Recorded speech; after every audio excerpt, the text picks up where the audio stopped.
It was their 8th anniversary. He had used his modest savings to buy her the simple diamond earrings she'd pointed at months ago, a small investment in a happiness he thought they were building together. "I just can't do just enough anymore, Liam," Sarah said, her voice polished and cold. She was already dressed for the evening, wearing a sleek red dress he'd never seen before. "I'm 32. I'm tired of budgeting for a vacation. I'm tired of someday. Someday is what we're working for," he whispered, turning from the window. "My architectural firm, the business plan is solid. It just takes time." "I don't have time," she snapped. She picked up her new designer handbag. "Marcus Thorne sees my value now. He's not asking me to wait for a life. He's offering me one." Liam's stomach dropped. Marcus Thorne, the ruthless real estate developer whose picture was always in the business section. "Sarah, that's not a life. That's a transaction." She laughed, a short, bitter sound. "Maybe that's what I want." She slid the divorce papers across the coffee table. They landed directly on top of the anniversary gift. "My lawyer will handle the assets. Don't call me." As she walked out the door, her phone buzzed. He saw the name Marcus light up the screen before she answered. "I'm on my way, darling." The click of the door echoed in the room, a final, hollow sound. Liam didn't move for an hour, the velvet box growing heavy in his hand. The rain outside turned into a relentless downpour, mirroring the cold dread spreading through his chest. He finally looked at the papers. Irreconcilable differences. A sterile, legal term for a life suddenly ripped apart. His business plan for his own small firm had depended on their joint assets as collateral. He wasn't just losing his wife. He was losing his dream. His phone buzzed. A bank alert. A massive transfer from their joint savings account. She hadn't even waited for the ink to dry. It was a calculated move, a financial strike to cripple him. He stumbled into the kitchen, his breath catching. He had poured his soul into this life, into her, sacrificing his own career growth to support her marketing job. He called his sister, Chloe, a kind-hearted nurse. His voice was a raw whisper. "She's gone, Chloe. She left for Marcus Thorne." There was a sharp intake of breath on the other end. "Liam, I'm on my way. Don't be alone." When Chloe arrived, she found him on the kitchen floor, the small velvet box open in his hand, the simple earrings glittering next to the cold, impersonal divorce papers. He wasn't just heartbroken. He was bankrupt, emotionally, and, he feared, financially. She took everything. He murmured, not in anger, but in pure, empty shock. The law office was all glass and cold steel, overlooking downtown Portland. Liam sat at one end of a massive mahogany table, his sister Chloe beside him for support. At the other end sat Sarah, looking radiant in a cream-colored designer suit, a large diamond on her left hand that wasn't his. Beside her, Marcus Thorne, the real estate developer, exuded an aura of bored luxury and power. His legal team did all the talking. "My client, Mr. Thorne, is prepared to be generous," one lawyer said, sliding a document over. "In exchange for a clean break, he will absorb the remaining lease on the apartment. Mrs. Callahan, soon to be Thorne, will retain the liquid assets she has already secured." "You mean drained?" Chloe muttered, but Liam put a hand on her arm. Marcus finally spoke, his voice smooth. "Look, Liam, is it? I admire the ambition in that little business plan Sarah mentioned. But you don't have the capital. Sign the papers, and I'll even have my HR department find you a junior drafting position at my firm. A little investment in your future." The condescension was suffocating. Sarah wouldn't even look at him. She was studying her new ring. Liam felt the humiliation burn, but something else crystallized beneath it, a cold, hard resolve. He picked up the pen, his hand perfectly steady. He signed away his home, his savings, and his past. He stood up, leaving the velvet earring box on the table. "I don't need your charity," he said, his voice quiet but clear. He walked out with nothing but his old briefcase and the tattered blueprint of his dream. Months blurred into a grim cycle. Liam had moved into a small studio apartment above a noisy diner, the smell of grease a constant reminder of how far he'd fallen. He sold his car to cover the deposit and first month's rent. By day, he did mind-numbing freelance drafting for a cut-rate construction firm, his architectural talents wasted on designing strip malls. By night, He sat on the floor, surrounded by blueprints, relentlessly refining his business plan. His dream was no longer just about success. It was about survival. Chloe visited on weekends, bringing groceries and a flash of normalcy. "You're working too hard," she'd say, her eyes scanning the loan applications and lender rejection letters piled on his small desk. "They're blind, Liam. This sustainable design concept is brilliant." "Brilliance doesn't pay the bills," he'd reply, rubbing his tired eyes. One evening, he was at a local community center, using their free high-speed internet to upload a portfolio. A woman's voice startled him. "Liam?" "Liam Callahan." He looked up into the warm, intelligent eyes of Maya Rodriguez, an old colleague who now ran her own small but respected interior design firm. She looked at his screen. "Are these your new designs?" He nodded, embarrassed. She studied them, her eyes widening. "Liam, this isn't just good. This is groundbreaking. Forget the banks. Have you ever considered venture capital?" "Maya, venture capital? That's for tech startups," Liam argued, stirring his coffee in a bright co-working space she'd brought him to. "I'm an architect." "You're a visionary," Maya insisted, her eyes alight. "You have a scalable business model for sustainable development. That's a lucrative niche. Investors want in." She didn't just advise, she partnered. Maya invested her own time and resources, connecting him with her network of financial contacts. For weeks, they lived on coffee and ambition, refining his pitch deck, merging his architectural genius with her sharp marketing sense. She believed in him when he'd stopped believing in himself. Their first pitch was to a small group of angel investors. Liam was nervous, his voice shaking until he caught Maya's steady, reassuring nod. He spoke about energy savings, community, and building a legacy instead of just property.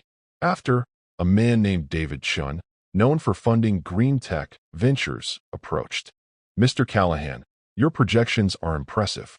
My analysts will be in touch tomorrow." It wasn't a yes yet, but as Liam and Maya walked out into the afternoon sun, he felt something he hadn't felt in a year. It wasn't just hope. It felt like solid ground. 3 years later, the name Aura Design was whispered in every high-end development circle in the Pacific Northwest. Liam stood in his firm's office, a converted warehouse with exposed brick and panoramic views of the Willamette River. He and Maya, now his business partner, were looking over the final blueprints for the Evergreen Tower, a revolutionary sustainable high-rise that was already winning awards before a single beam was laid. His team of young, brilliant architects buzzed with energy. Meanwhile, Sarah Thorne lived in a premium penthouse that felt like a gilded cage. Her days were a blur of charity luncheons and designer fittings, a life funded entirely by Marcus's portfolio. She was an accessory to his luxury brand. At a high-finance gala, she overheard her husband bragging, "We just crushed some small-timer, Callahan, for the new waterfront contract. Sent him packing." Sarah's polite smile froze. She pulled out her phone and searched the name. Her blood ran cold. The man Marcus had crushed wasn't Liam. Liam was the competition. An article appeared, Aura Design, the future of architecture, featuring Liam and Maya. He looked different, confident, powerful. The firm he dreamed of wasn't just real. It was a market leader. She stared at the photo, the polite smile gone, replaced by a sudden, sharp ache she couldn't name. Sarah's penthouse felt cold, despite the floor-to-ceiling windows. She was alone, a tablet in her lap, obsessively scrolling through articles about Aura Design. It wasn't just a small firm, it was an industry phenomenon. She saw photos of Liam accepting awards, standing next to Maya. They weren't just partners. Their body language spoke of a deep, shared respect. The interviews weren't about money. They were about legacy, community, and sustainable futures. It was everything he used to talk about, the some days she had mocked. The door opened. Marcus strode in, tossing his keys. "The finance guys are panicking about the interest rates," he boomed, pouring a drink. "Amateurs." "Marcus," Sarah said, her voice small. "The waterfront contract. The man you crushed. That was Liam Callahan." He snorted. "So? The city council prefers profit over solar panels. His firm is the biggest competitor in the sustainable real estate sector. Don't you see what he's built?" He finally looked at her, his eyes cold. I see a bug I just swatted. His little marketing gimmick is no match for my portfolio. He was a nobody when you left him, and he's a nobody now. You made the right investment, baby. Now be a good asset and tell me dinner is ready." He turned away, dismissing her. Sarah stared at his back, then at the glowing image of Liam on her screen. Marcus wasn't just arrogant, he was blind. And for the first time, she felt a sickening, unmistakable knot of fear. The financial news network was on in Marcus's home office, the volume cranked. Liam's face was on the screen, not as an architect, but as a business leader. The cheer-in read, "Aura Design announces partnership with tech giant Force City of the Future project." The announcement detailed a multi-billion-dollar deal, creating an entire sustainable neighborhood. It was the same waterfront land Marcus had been fighting for. "He went over my head," Marcus roared, slamming his fist on the desk. He bypassed the council and went straight to the state governor with his green energy nonsense. Sarah stood in the doorway, pale. "The stock for Thorne Development, it's down, Marcus. It's down 20% pre-market. It's a temporary dip," he snapped, but his hands were shaking. He was frantically texting his brokers. "Our portfolio is diversified.